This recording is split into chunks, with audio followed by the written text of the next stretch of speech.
fidélité. Mais ils vont se battre pour le pouvoir avec d'autant plus d'ardeur qu'ils sont débarrassés de la terreur.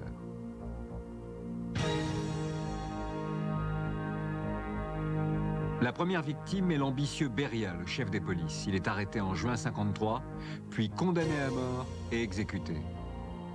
Khrouchtchev et Boulganin, nouveaux chefs du gouvernement, commencent par se réconcilier avec le Yougoslave Tito, que Staline avait excommunié.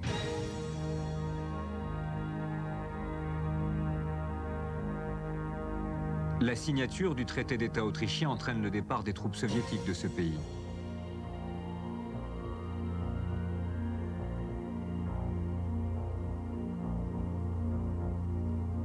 Mais au réarmement de l'Allemagne occidentale répond la même année la signature du pacte de Varsovie.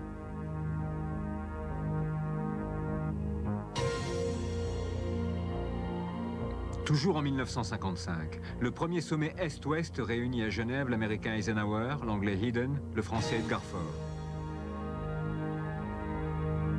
Mais c'est à l'intérieur que se prépare le grand changement.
Février 1956, le 20e congrès du Parti communiste se réunit au Kremlin.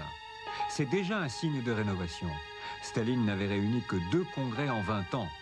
Mais le choc vient le dernier jour, lorsque Khrouchtchev, dans une séance à huis clos, dénonce longuement les crimes de Staline. Ça n'est pas encore toute la vérité, mais c'est déjà la vérité et la fin de la terreur. Des centaines de milliers de prisonniers du goulag retrouvent la liberté, à condition de garder le silence. Des prisons sont détruites.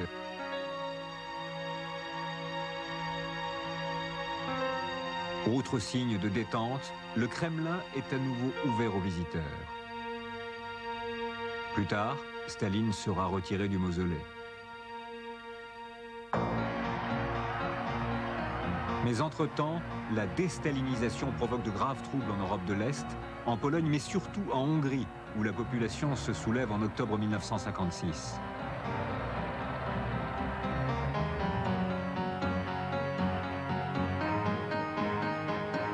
Sous l'étendard du poète Pétofi, héros de la révolution de 1848, on s'en prend aux symboles du communisme, qui sont aussi ceux de l'occupation étrangère.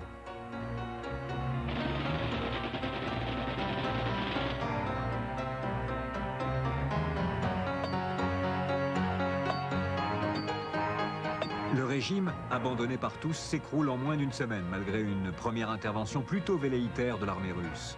Les combattants hongrois traquent la police politique, pendant que le nouveau gouvernement se retire du pacte de Varsovie.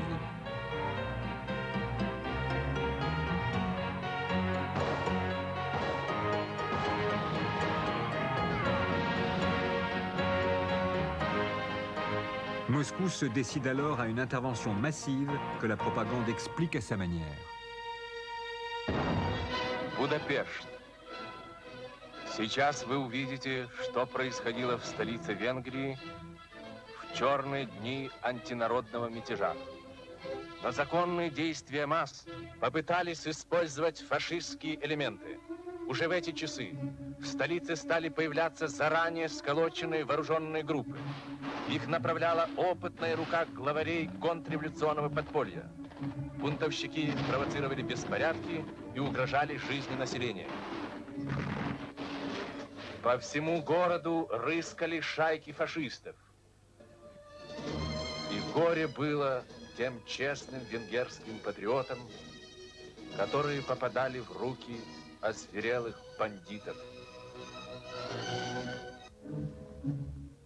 По просьбе венгерского правительства советские воинские части, находящиеся в Венгрии согласно Варшавскому договору, помогли в восстановлении порядка в Будапеште. Реакция vânujдена была отступить. La répression fait des milliers de morts et soulève l'indignation du monde entier. Mais l'Occident, empêtré dans l'expédition de Suez, laisse faire.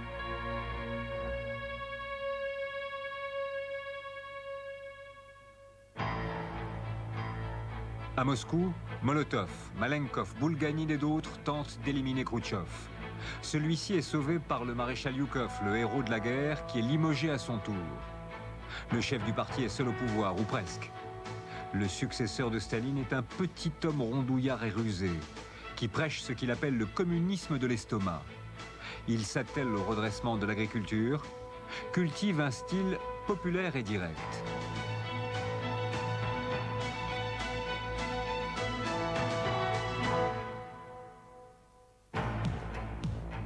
Il cultive aussi Mao Tse-tung, le grand allié de l'Est auquel il rend visite en 1958.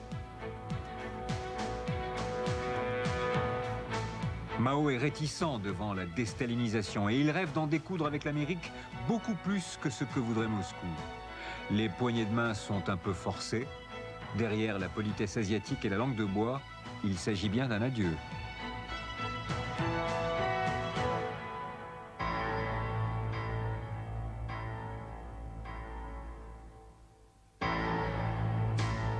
En 1959, Khrouchtchev découvre les États-Unis à l'invitation du président Eisenhower.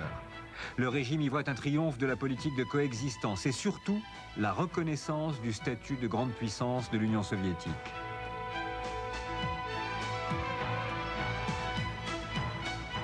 À son retour, Khrouchtchev se fait accueillir en triomphateur. Ça marche d'autant mieux que son peuple déjà est fasciné par l'Amérique.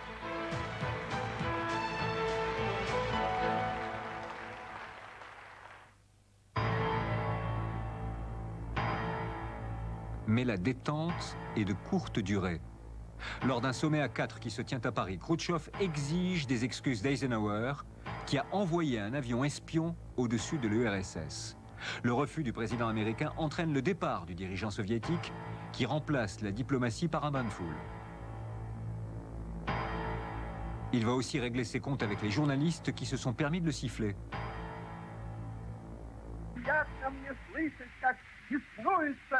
Лакей империализма, но ничего сделать не может. Какова стоит наша Родина социалистическая? Что канцлер Аденауэр прислал своих недобитых нами под Сталинградом, которые шли в Советский Союз, пределы его уколи, а там мы так как стукнули их, сразу, понимаете, на 3 метра в землю, понимаете, вогнали. Так что вы, господа, укайте, да оглядывайтесь.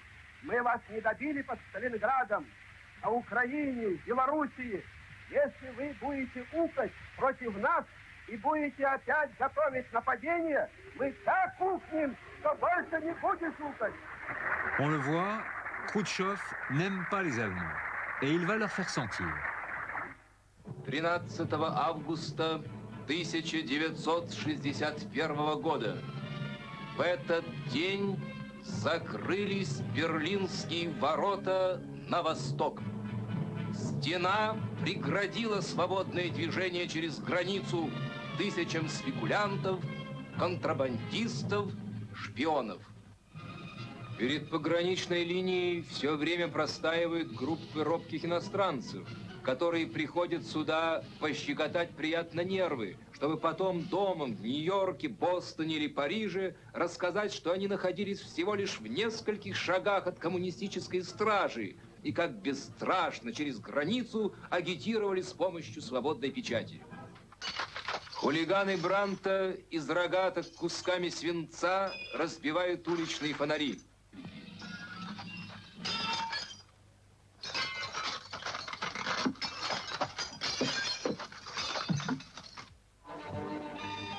Вот они, представители интеллигенции возмущенного западно-берлинского общества, как их называет западная печать. Легко можно себе представить, на что способны эти молодчики, если их соберется 100 или 200.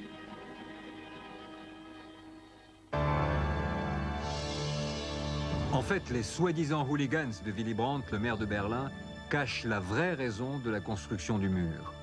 2 millions d'Allemands de l'Est ont fui à l'Ouest en quelques années, surtout depuis 1958, lorsque Khrouchtchev a voulu modifier le statut de Berlin et en chasser les Occidentaux. La tension est vive autour du mur, mais les patrouilles américaines finissent par accepter les contrôles russes. Berlin va rester verrouillé pendant 28 ans.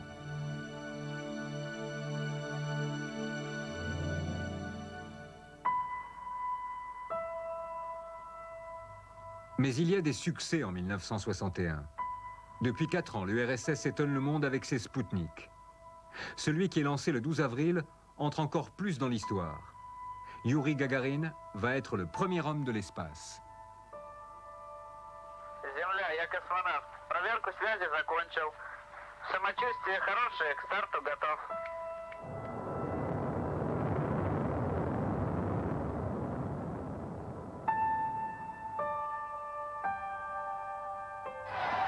Une petite heure en orbite, déjà un grand pas pour l'humanité. Et le tapis rouge pour le jeune paysan de Smolensk, devenu le premier cosmonaute. Un triomphe aussi pour Khrouchtchev, qui y voit la confirmation de ce qu'il juge être la supériorité du socialisme. L'accueil est enthousiaste, les moscovites ne se font pas prier cette fois pour aller à la parade.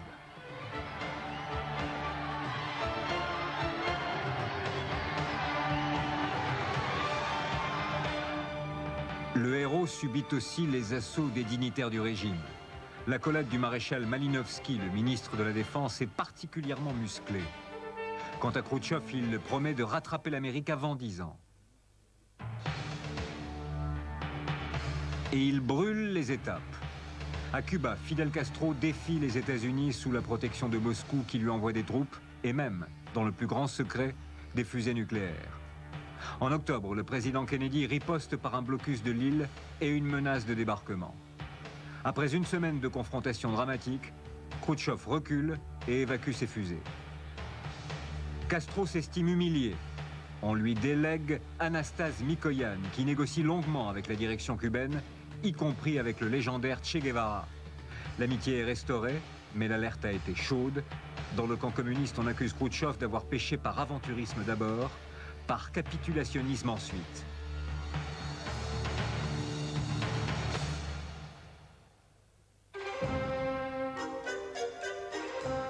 Une raison de plus pour ramener Cuba dans le bon camp. En janvier 63, Fidel Castro est reçu en URSS avec tous les fastes réservés à la haute nomenclatura.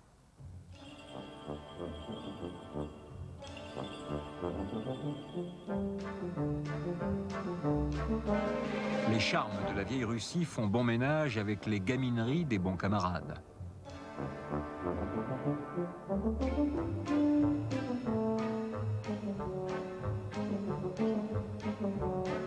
Même le numéro 1 se soumet à la règle.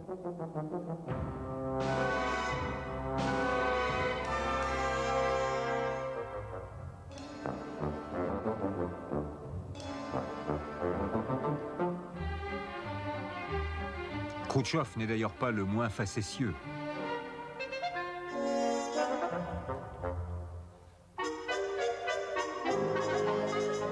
La pêche dans la glace est vieille comme la Russie, mais évidemment inconnue à Cuba.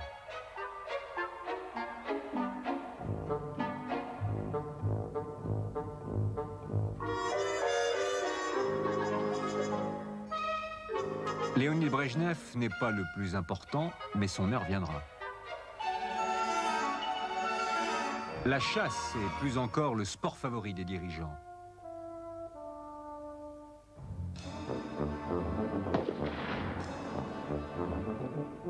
Rien de tel après ses exploits qu'une bonne grillade préparée sous l'œil connaisseur de Mikoyan, le spécialiste des chachliks caucasiens. Le thé brûlant du samovar n'est sans doute pas la seule boisson, et la neige n'arrêtera pas la chaleur communicative des banquets.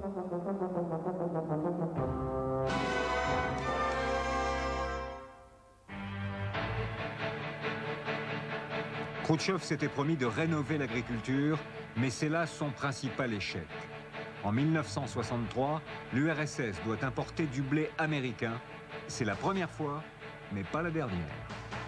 Les choses vont mieux dans l'industrie. D'énormes barrages sont construits sur les grands fleuves sibériens. D'immenses lacs artificiels apparaissent sur les cartes.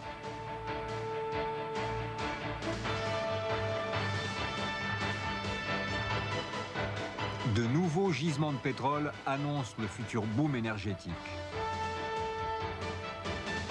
Mais la production reste entravée par les obstacles bureaucratiques. On essaie de décentraliser la gestion, de réhabiliter partiellement l'initiative, le profit et la monnaie. Tout cela n'ira pas loin face au dogmatisme ambiant. Le niveau de vie progresse, mais beaucoup moins vite qu'à l'Ouest à la même époque.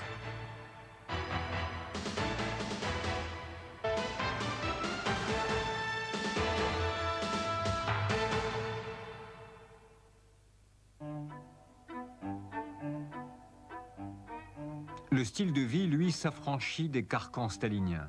La mode devient plus libre, pas trop posée tout de même.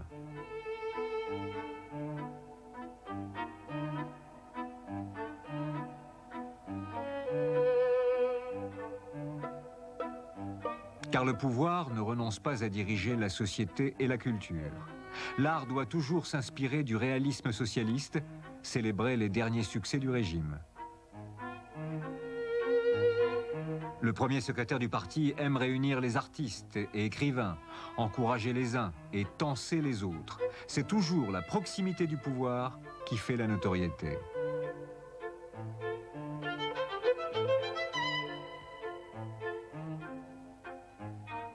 Les conseils du chef sont répercutés par la Pravda et les Izvestia que dirigent Satyukov et Adjoubei, le gendre de Khrouchtchev.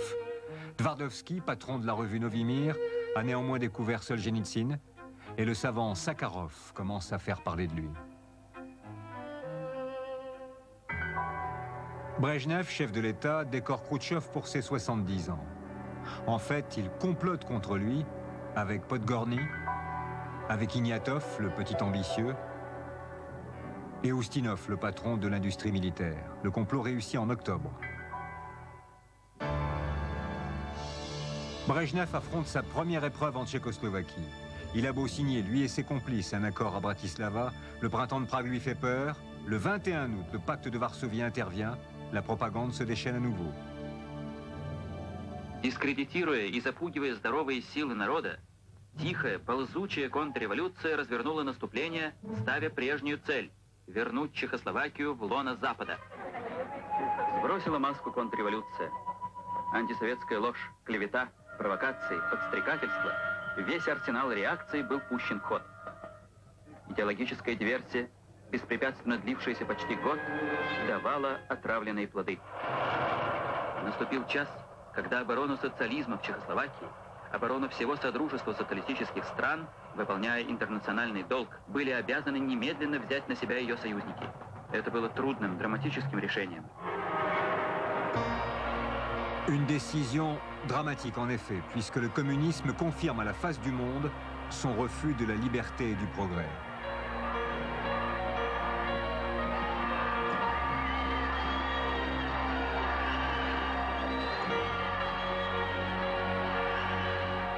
Le socialisme à visage humain disparaît sous la chape de plomb d'une normalisation sans espoir.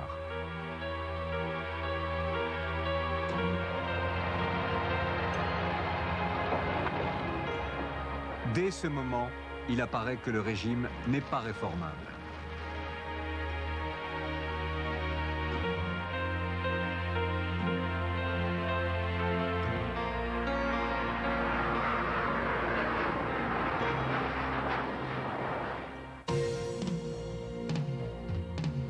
Autre épreuve, l'ambassade soviétique à Pékin est assaillie par les gardes rouges de Mao, encore une déviation difficile à expliquer aux masses.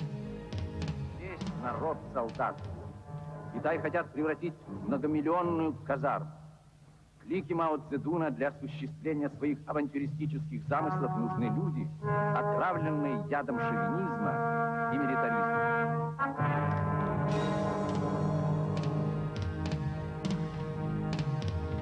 Les deux géants communistes sont prêts à en venir aux mains tout le long de leur immense frontière, d'autant que Mao juge inégaux les traités signés dans le passé entre les deux pays. Les fanatiques du Petit Livre Rouge mettent à rude épreuve la patience de l'Armée rouge.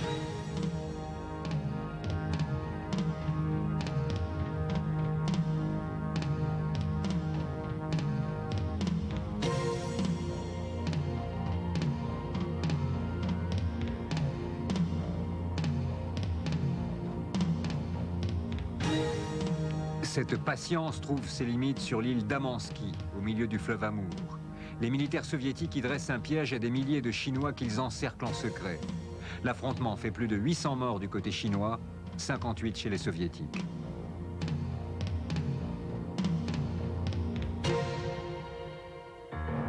Brejnev est satisfait. Le camp socialiste est à sa botte, de l'Europe à Cuba. Le Roumain Ceausescu s'est assagi. Gustav Husak, l'homme que ses chars ont installé à Prague, est infidèle, tout comme Zhivkov en Bulgarie. À l'ouest, l'Allemand Willy Brandt a reconnu les conquêtes soviétiques et les présidents américains successifs la parité nucléaire avec Moscou.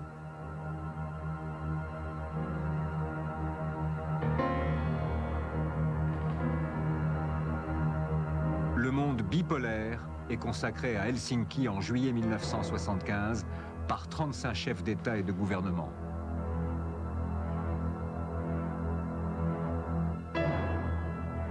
Brejnev se fait décerner une de ces décorations qu'il adore. Son entourage ne change pas ou si peu. Tchernenko est son fidèle secrétaire depuis 30 ans. Andropov, chef de la police, n'est battu que par le diplomate vétéran Gromyko, qui en est à son 8e président américain depuis Roosevelt. L'indéracinable Souslov est secrétaire du parti depuis Staline. Seul Kosygin fait de l'ombre au chef du parti. Il sera éliminé en douceur. Le régime est immuable derrière ses rides figées. Un seul changement d'un 1er mai à l'autre. Tout le monde vieillit. Brejnev le premier.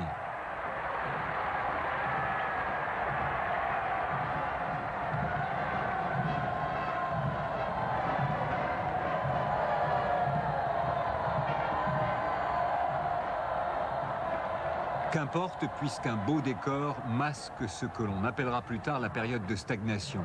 Et c'est aussi l'âge d'or d'une nomenclatura inamovible.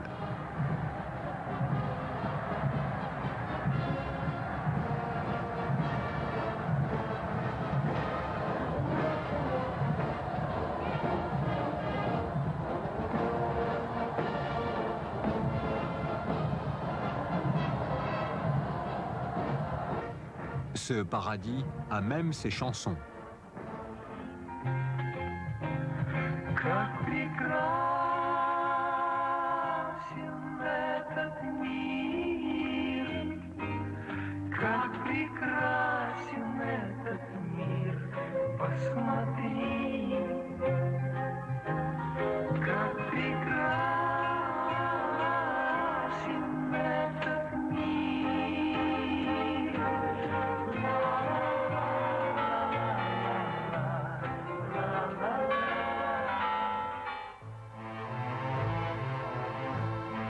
Malheureusement, il y a l'envers du décor. Lorsque la fête est finie, que les lampions sont éteints, le Russe retrouve un quotidien terne et oppressant, une vie difficile, des magasins mal approvisionnés, des vendeurs maussades ou des portes fermées. Même l'alcool est parfois difficile à obtenir.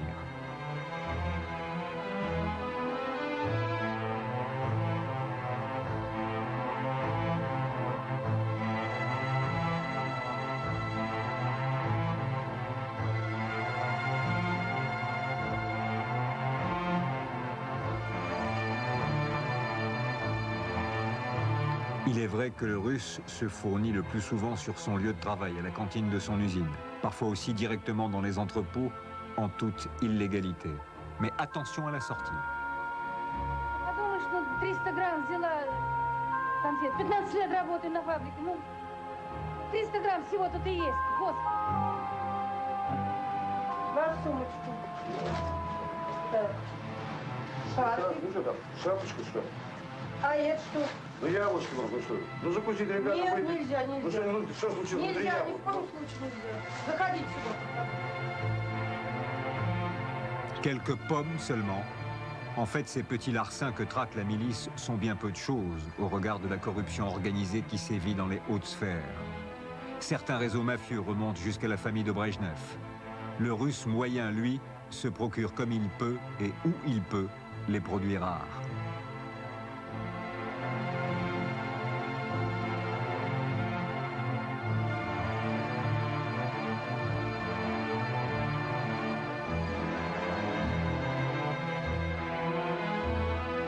Chacun porte, en prévision de l'aubaine, une mallette surnommée « diplomate », plus souvent un filet à provisions baptisé « à la grâce de Dieu ».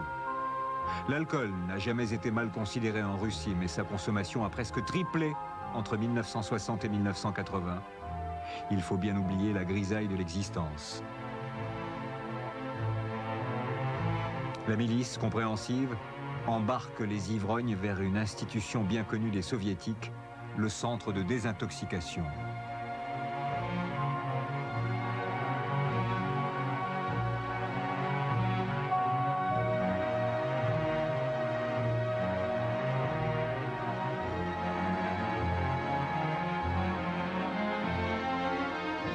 Voire, dans les cas graves, vers l'asile psychiatrique où sont enfermés les grands alcooliques, eux et de nombreux dissidents.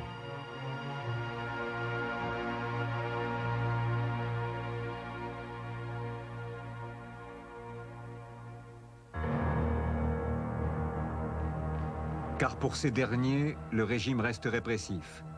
À l'heure où toute l'Europe s'est mise à voyager, l'Union soviétique reste barricadée dans ses frontières avec de vastes territoires interdits aux étrangers. Le KGB a fort à faire. Tout ce qui vient de l'Ouest est suspect, surtout les produits subversifs de la liberté d'expression, l'écrit est traqué comme un dangereux produit de la propagande ennemie.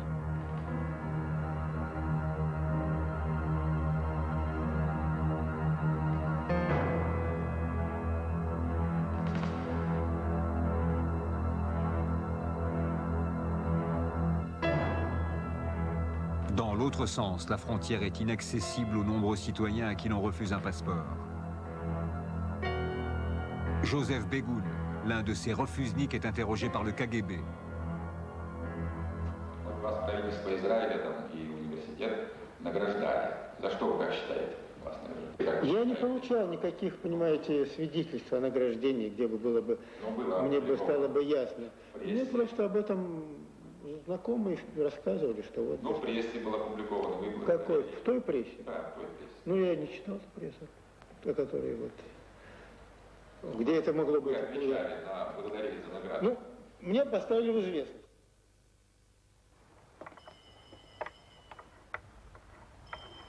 Он признает, что что-то делал. Может быть, очень скромен. Ну что ж, тогда мы скажем, что он делал. Вербовал агентов, распространял антисоветскую литературу, посылал за рубеж секретные материалы и документы. Тель-Авив дважды награждал его медалью якобы за пропаганду еврейской культуры. А в свободное от основной работы время Бегун контактным способом печатал Солженицына. André Amalrik est un autre illustre dissident. Il a écrit un livre au titre prophétique, « L'Union soviétique survivra-t-elle en 1984 ?» Il ne s'est trompé que de quelques années. Comment le manuscrit est-il sorti? Le KGB a trouvé un coupable. Western Electric, the people who make Bell telephones. This is Bill Cole. Это Билл Коул, который до недавнего времени был корреспондентом Columbia Broadcasting System и снимал интервью, которое вы сегодня увидите. Билл, почему вас выдворили из Советского Союза? Harry, I was told that my activities there were incompatible with Мне сообщили, что моя деятельность несовместима с моим статусом журналиста. Это могло быть связано с этими интервью? Я думаю, да. Совсем недавно Коул рыскал по Москве в поисках людей, враждебно настроенных по отношению к нашему образу жизни. Теперь с помощью Коула он получил возможность поделиться своими соображениями с американскими телезрителями.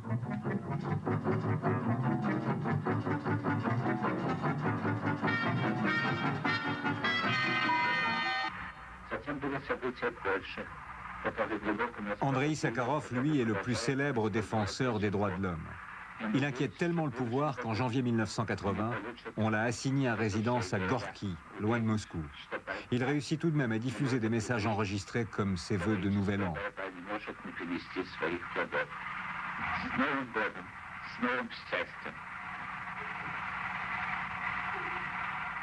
Les chansons de Vysotsky circulent aussi sous le manteau. Il compte l'histoire d'un avion qui se révolte contre son pilote.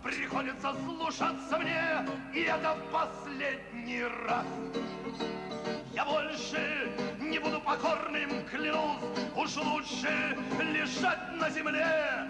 Ну что ж он не слышит, как бесится пульс, бензин моя кровь на нуле. Терпению машины бывает предел, и время его истекло. И тот, который по мне сидел, вдруг ткнулся лицом в стекло. Убит. Наконец-то лечу налегке, последние силы жгу. Но что это, что? Я в глубоком пике и выйти никак не могу. Досадно, что сам я немного успел, но пусть повезет другому. Выходит, я напоследок спел мир вашему дому, мир вашему дому.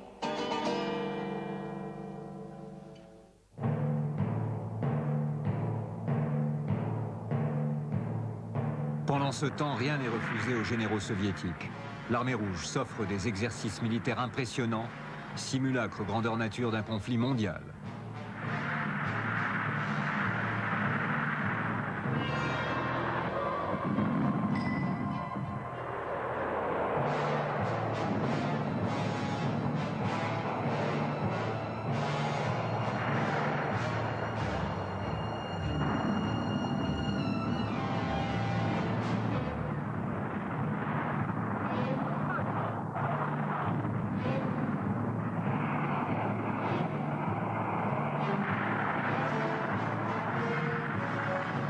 L'Union soviétique produit à elle seule plus de chars, d'avions et de fusées que tous les autres pays du monde réunis.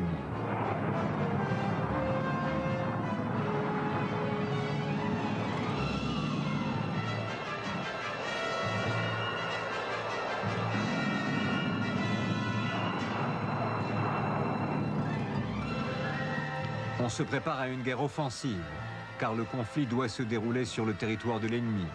Le thème de la manœuvre est une invasion de l'Europe occidentale.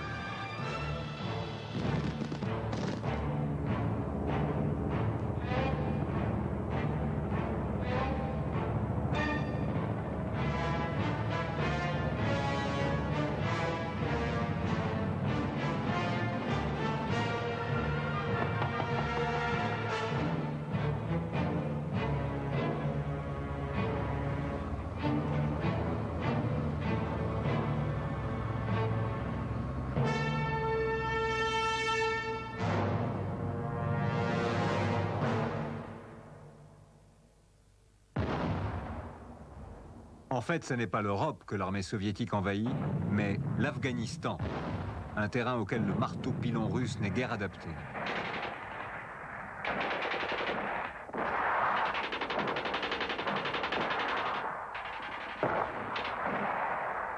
Moscou s'enlise dans une guerre longue, dans une sorte de Vietnam communiste aux conséquences très lourdes, un peuple en révolte, plus d'1 million de morts, des millions de réfugiés, et l'hostilité durable du monde musulman.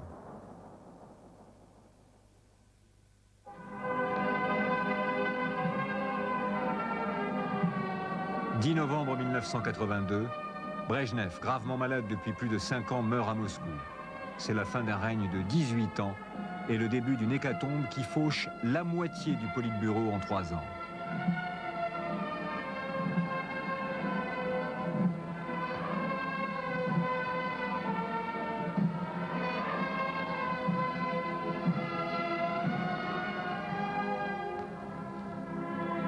Les septuagénaires qui consolent la famille de Brejnev enterrent avec lui leur époque.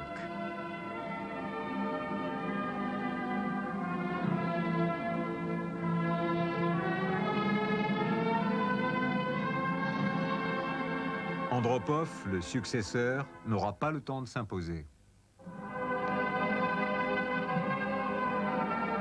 Il meurt à son tour le 9 février 1984.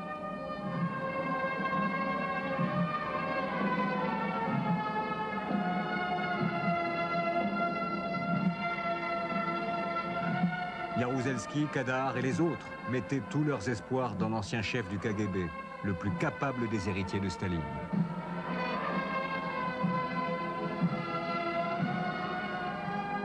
Se rendent-ils compte que le système est à bout de souffle, que désormais plus rien ne sera comme avant dans le camp communiste ?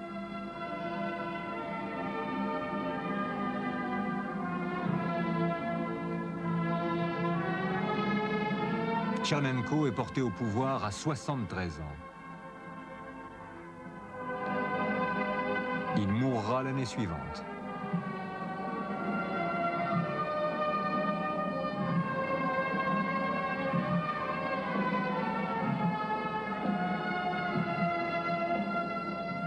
L'histoire décidément bégayée, d'autant que ce troisième secrétaire général enterré en 3 ans ne faisait pas le poids. Il faut croire que Moscou ne s'occupe plus que de funérailles.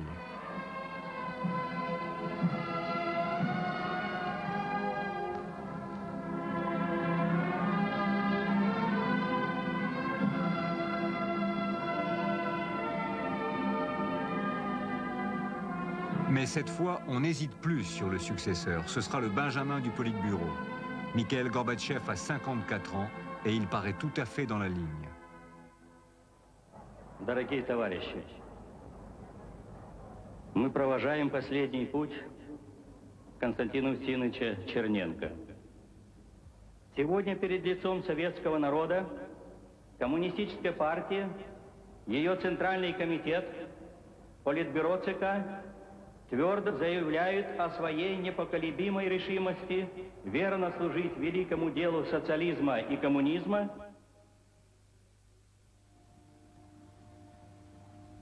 Le nouveau règne commence par une catastrophe comme le monde n'en avait jamais connue. Quelle est cette ville morte où seule s'aventure de rares blindés ?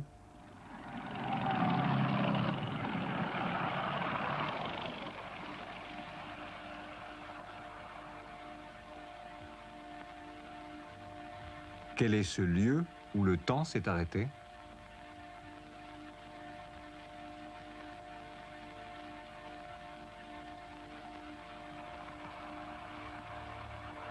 Le 26 avril 1986, un réacteur a explosé à la centrale nucléaire de Tchernobyl.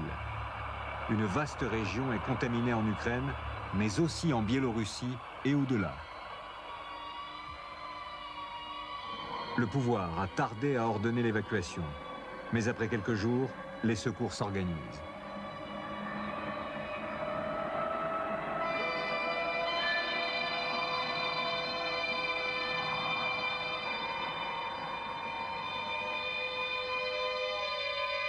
L'armée est en première ligne. Il faut tout nettoyer, enterrer ce qui a été contaminé, sans espoir pourtant de réparer les dégâts causés à la santé de milliers de personnes.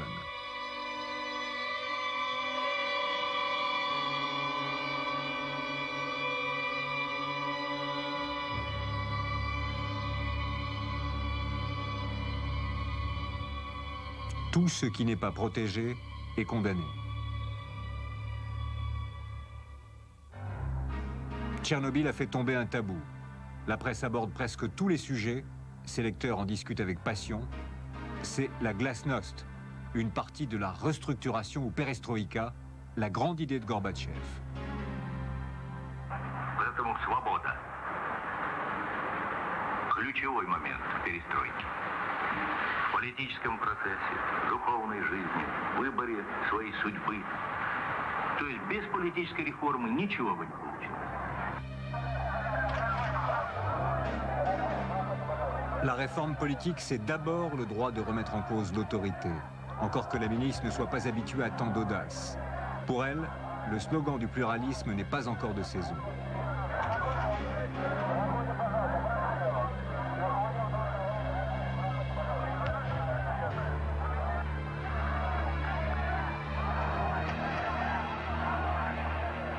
Les manifestants se retrouvent encore nombreux au commissariat. C'est déjà un progrès par rapport aux prisons du KGB qui ne se vident que lentement. Les dissidents, dont certains meurent encore en captivité, sont relâchés par petits groupes.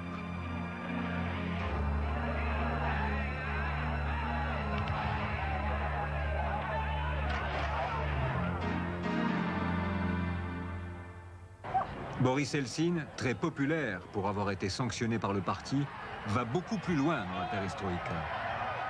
Положение в стране крайне тревожное. Активизировались и консолидируются антиперестроечные силы. Прогрессирует теневая экономика, коррупция, растет преступность. Перестройка, как и всякая революция сверху, по мере своего развития и углубления захватывает интересы всех слоев общества. Но едва ли не самым существенным образом она затрагивает интересы самого аппарата как системы власти. Dans l'autre camp, Egor Ligachev est le chef de file des orthodoxes. Il s'inquiète de plus en plus du tour des événements, car un des résultats des réformes est un parlement semi-démocratique élu en 1989. Andreï Sakharov, libéré de son exil, est député et s'oppose souvent à Gorbatchev. Il dénonce la répression de la place Tiananmen à Pékin. Внимание! Сейчас внимание всего мира приковано к Китаю. Та резолюция, которую мы приняли, не отражает всей трагичности, всей глубины проблемы интернациональных чувств нашего народа, который сочувствует демократизации в Китае. Все, товарищ Сахаров. Я предлагаю группы депутатов. Вы уважаете съезд? Я уважаю съезд, но я уважаю народ, который меня сейчас слушает. Я уважаю человечество. Все. Заберите свою речь, пожалуйста. Есть, капитан? Заберите.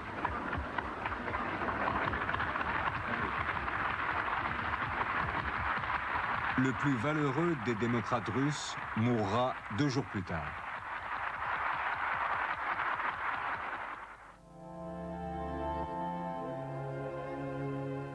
Du moins Sakharov aura-t-il vu la fin de la guerre en Afghanistan. Près de 15 000 jeunes soviétiques y sont tombés en 8 ans, victimes de ce que l'on appelait leur devoir internationaliste. Le 15 mai 1988, le dernier convoi de l'armée rouge franchit le pont de l'amitié qui sépare les deux pays.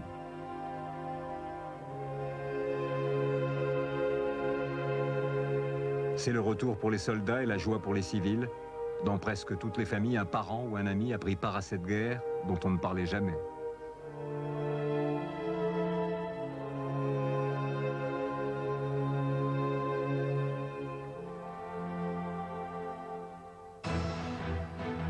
Ce retrait est un fruit de la détente Est-Ouest.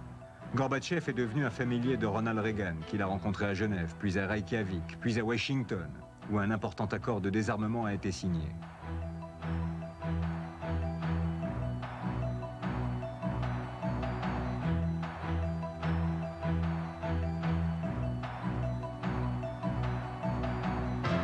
À Malte, en 1989, George Bush salue l'ami qui a fait tomber le mur de Berlin. Et c'est en libérateur de l'Europe de l'Est que Gorbatchev est fêté par le président français Mitterrand, par le chancelier Helmut Kohl, à qui il a accordé l'impensable unification de l'Allemagne. Il est aussi reçu par le pape Jean-Paul II, dont la Pologne natale a été libérée elle aussi. Rome, conquise par la Gorbimania, fait un triomphe au couple Michael-Raïssa.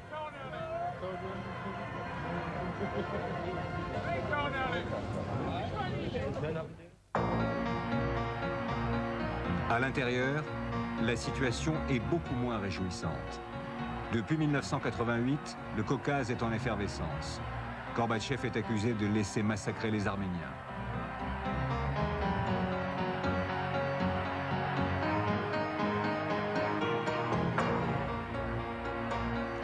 Les affrontements au Karabakh deviennent peu à peu une véritable guerre entre l'Arménie et l'Azerbaïdjan. Une guerre où l'armée soviétique est vite débordée. Les Baltes sont plus pacifiques, mais tout aussi résolus. Les députés lituaniens boycottent le Parlement soviétique.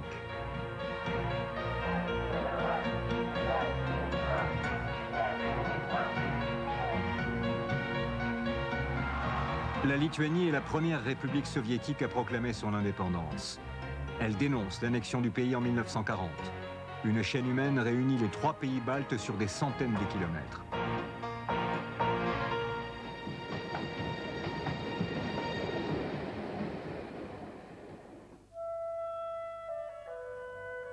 La perestroïka a fait bouger les choses en politique, mais pas dans l'économie. Ou plutôt, elle a cassé l'ancien système sans le remplacer par un autre. Le niveau de vie, déjà faible, est en chute libre. Une grande partie de la population est lasse, fatiguée, désorientée.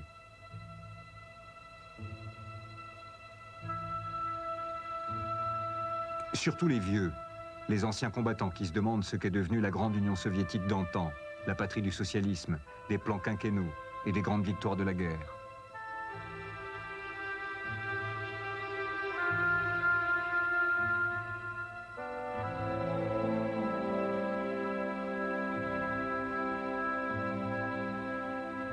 Pourtant, la nomenclatura a encore droit, elle, à ses magasins spéciaux sans enseigne, où l'on trouve des produits inconnus du commun des mortels.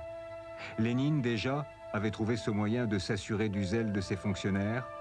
C'est aussi une aubaine pour les familles.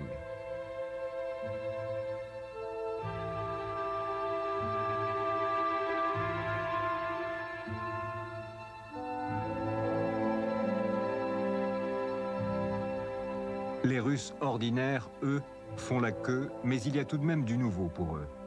L'Amérique a planté ses quartiers au cœur de Moscou, avec les symboles les plus criants de sa société de consommation, avec sa monnaie aussi. Le rouble chute sans cesse au profit du roi dollar. Le consulat des États-Unis est assiégé. Beaucoup de soviétiques essaient d'émigrer, bien entendu, en Amérique. Pourquoi pas le petit père, le tsar, à défaut du père des peuples? L'exemple des Cosaques, fidèles serviteurs de la monarchie au début du siècle, séduit les jeunes. Il est vrai que nombre d'entre eux vont dévier vers l'extrême droite ou glisser dans le crime organisé en forte hausse.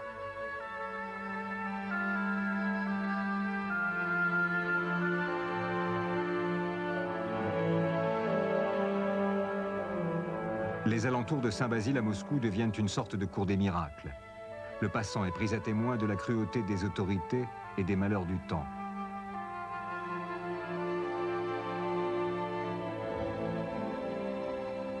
Mais cela ne change pas grand-chose.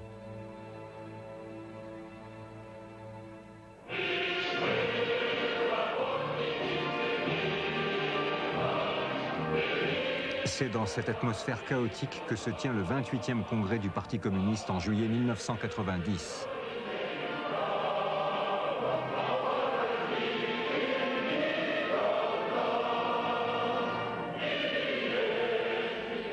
Les participants savent-ils qu'il n'y en aura pas d'autres? Savent-ils qu'ils chantent ensemble leur dernière internationale?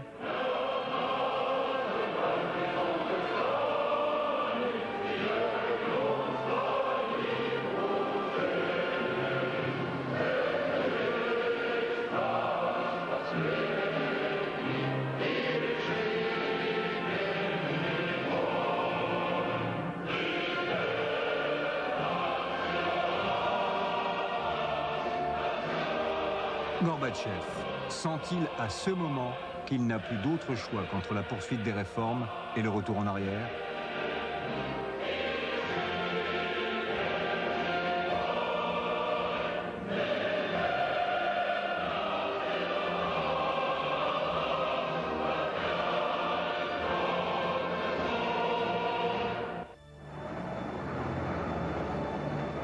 Il choisit de se rallier aux conservateurs. À Vilnius, en Lituanie, il se laisse entraîner dans une répression qui tourne au drame. Au soir du 12 janvier, les parachutistes prennent d'assaut la télévision.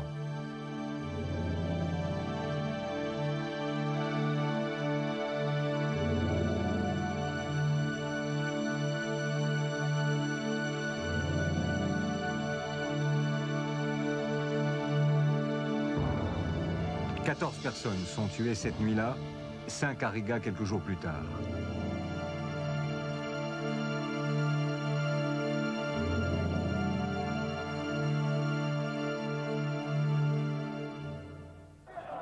À Moscou, Gorbatchev est violemment dénoncé par Eltsine et par le radical Афанасьев. Горбачев отстраняет с политической сцены таких людей, как Яковлев, Шеварднадзе, Шаталин, и вооружает себя такими людьми, как еще раз сегодня Янаев, Янин, Крючков, Кравченко. Разве это не вступление? Разве это не свидетельство наступления широкой реакции? Разве это не попытка восстановить тоталитарный режим? Мы пришли сюда сказать, диктатура не пройдет, диктатура не пройдет, диктатура не пройдет, диктатура не пройдет, диктатура не пройдет. Les affrontements avec la police se durcissent, d'autant que les nostalgiques du communisme et de l'Empire manifestent eux aussi.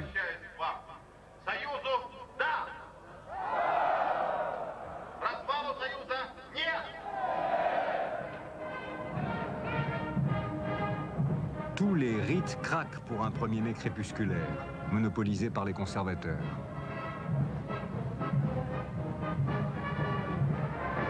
Plus rien n'est comme avant pour le secrétaire général, mais c'est le prix à payer pour la démocratie, pour sa perestroïka accusée de tous les maux.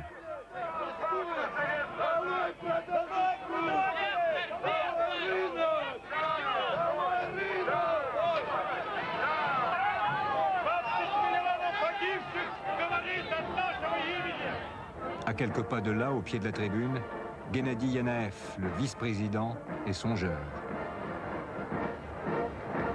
Il est rejoint par Kriouchkov, le président du KGB. Ces hommes vont comploter pour écarter le réformateur devenu fossoyeur. Le 19 août, Moscou se réveille dans le bruit des chars. Un comité pour l'état d'urgence a pris le pouvoir. C'est tout de même un putsch que Boris Eltsine dénonce avec véhémence.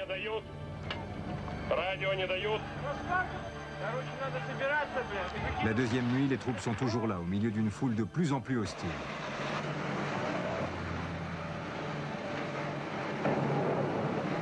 Des conducteurs de chars pris de panique tentent de forcer un barrage.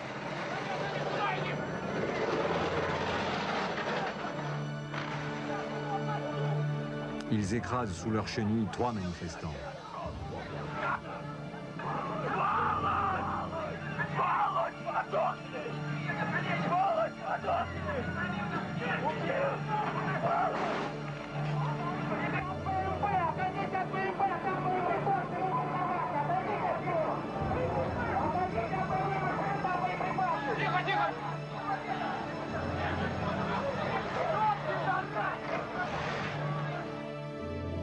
Le lendemain, 21 août, les putschistes lèvent le siège de la Maison Blanche, le bâtiment du Parlement russe, et rappellent les troupes. Le coup d'État a échoué.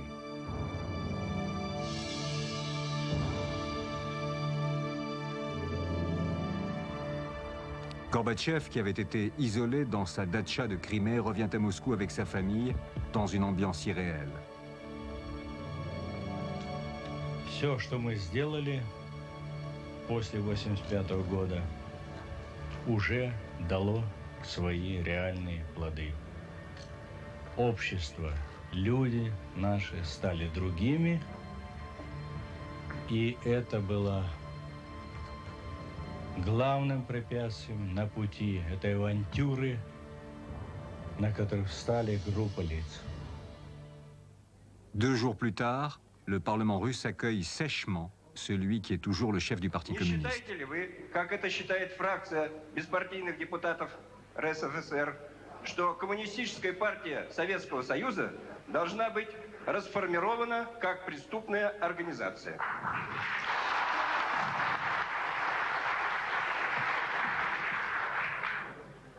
Ну что же, вопрос поставлен в предельно откровенной форме, отвечаю в предельно откровенной форме. Если вы поставите задачу перед Верховным Советом и правительством Российской Федерации и даже перед всеми Верховным Советом правительством изгнать социализм из территории Советского Союза, то эту задачу нам не удастся. Товарищи, для разрядки разрешите подписать указ о приостановлении деятельности Российской Компартии. Борис Николаевич, Борис Николаевич. Gorbatchev tente d'empêcher l'irréparable, mais Helsinki ignore son appel.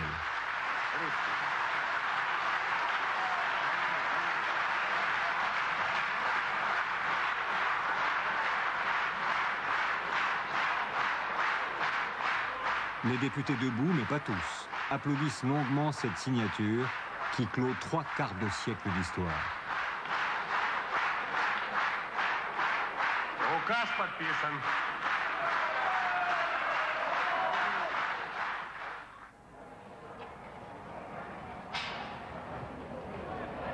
Quelques jours plus tard, Moscou enterre dans la ferveur les 3 victimes du putsch, 3 jeunes gens de 3 nationalités différentes.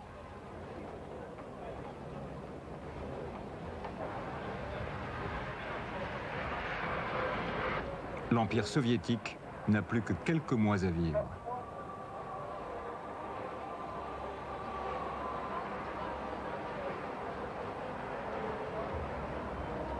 La Russie prend le relais avec toutes ses autorités, les nouvelles et les anciennes, enfin réconciliées.